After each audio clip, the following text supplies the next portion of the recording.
Hello, everyone. So I'm back and I have a new kind of video to share with you. So, to review, up till now, I have shared what is my work as an intimacy behavioral therapist and the kind of patients that I see and the kind of problems and struggles that I encounter with them, and in helping them, guiding them towards the tools within their bodies to be able to heal and overcome all kinds of sexual dysfunction and intimacy related issues and challenges. So I have done, I think, a pretty thorough job. If you go through all the videos, you'll find a good catalog on all these different issues. And so now, in reflection, over the last couple months, I was thinking about more about the origin of all of this. Like, has, what are some of the causal roots of why we um, are in the situation that we're in our culture and our society at this time, in terms of having so many people isolated and suffering, from these kinds of challenges and disorders. And what has I was curious. So this is a little bit more of a philosophical kind of a historical perspective, to kind of well, to give insight into the origins of what I see. And so, or what I've experienced. And so there's this concept that I've come upon that I've also now made my own, and it's called the wounded masculine. Okay, so what is that? So I'm going to describe a little bit about that and give a background. Yeah, so this video might be a little bit longer than some of the others. It's a couple points that I have, or a couple parts. So to start, and I'm also, just so you know, I been thinking about this quite a bit. So I did write things down. So I will be, reading some as I go. Um, and I think you're going to enjoy it. So, well, hopefully, it'll give you food for thought. So here we go. So what is starting? What is the phenomena of the concept called the wounded masculine? What is it? So, and also, how have I experienced it personally? Within my intimacy behavioral therapy practice. So this is the first part. First, let's define it. So, what is it? So, it refers to the state of masculine energy that exists within all human beings. Okay, and apparently it's become, for many people, fractured and splintered. So, what happens when this happens? This can create a sense of disempowerment, and a sense of being cut off from the ability to manifest our full potential.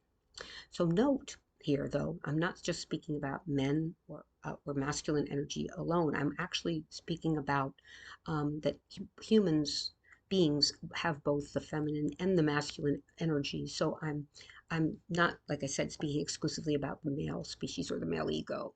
Um, both male and female energies are equally powerful, okay, and they do coexist within us, all of us, as very potent and vibrating sources of energetic life force. Okay, so we're going to pose another question. What are the causes of this phenomena? Okay, so for context, let's look at this from a historical perspective. Right, we live in the last stages of what's called the patriarchy. All right, and that began around 2,000 years ago, at about the advent of the beginning of the what's called the Piscean age. Pisces, right? Piscean age. And it will be ending in about 250 years. And that's as we are gradually moving into the Aquarian age, okay, which we're in. These ages take hundreds of years, thousands, hundreds of years to move from one to the other. Um, so all one needs to do is to look at our collective recorded history, right, to see what human traits have been most prevalent. This period in human revolution has been and will continue to be characterized by the egoistic desires to conquer, to enslave, and to attach existential meaning solely to the material world. As a result, the development of and access to both our humanistic traits and our spiritual evolution has been negated, denied in many cases, and it leaves many people feeling impotent and powerless on many levels. Another contributing factor to this is the rate at which our technological advances are taking over many aspects of our daily lives. And this opens the door for an exponential amount of misuse and abuse, which we already see, right? Particularly in the youth. Transhumanism, to name one challenge to the human race, is but one of the bigger threats, right, to us. This growing movement by an elite few worldwide to eventually combine humans with AI, machines, essentially creating a race of cyborgs, right? With the belief that this will enable humanity to attain a kind of immortality. Of course, this is not everyone, but it is a movement that's happening. Um, there's another effect, another cause to our dis-ease and disharmony is the effect of the prevalence of uh, pornography and its idealized version of what sex is, or what it's supposed to look like. And this can disrupt the organic flow, right, of our individual and collective sexual energy. It exacerbates and or perpetuates in some individuals a sense of insecurity and feelings of not being worthy or enough. The habit of using machines to inspire arousal and sexual release can create dependence, which moves us away from seeking human connection. It can also disassociate us from the actual sensations occurring in our bodies during the natural waxing and waning of intimacy inspired arousal response. Think about that. Another contributing factor is the religious and cultural dogma that preaches and teaches doctrines of original sin, shame, guilt in relation to intimacy, sexuality, and of course, pleasure. Most of us live in societies where our bodies' intuitive wisdom is left unexplored and or suppressed. This creates an over-reliance on our what's called our mind, ego, linear, rational, individuated left brain, right?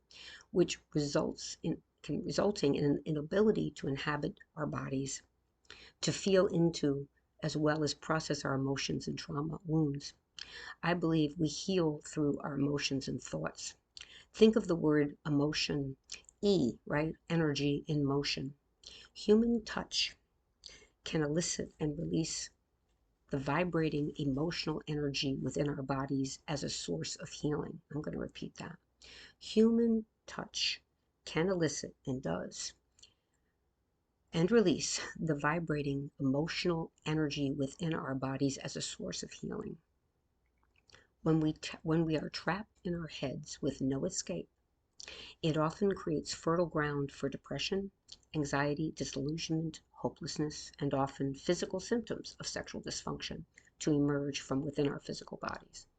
If the masculine and feminine energies coexisting within us are not accepted, integrated, the consequence is often disconnection and fear of being intimate and being vulnerable with another human being. So that was part one. I actually will stop here. Part two is a little bit shorter. I will come back with it in just a moment. So thank you so much for listening to this video, and I hope you have a wonderful day. Thank you.